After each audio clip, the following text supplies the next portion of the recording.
করে করো, তাই স্মাইল তো দাও, এদিকে তাকাই, এদিকে তো দেখো।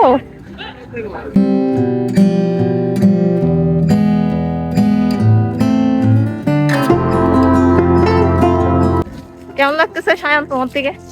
মোটামুটি। মোটামুটি কেন, তুমি ঘুরতে আসছো না? আরে দূর কিছু খাইতে পারতেছি না, কিছু আরে নাই এখানে, যা আছে সব ঝালমুড়ি। তো ঝালমুড়ি খাবো? না না,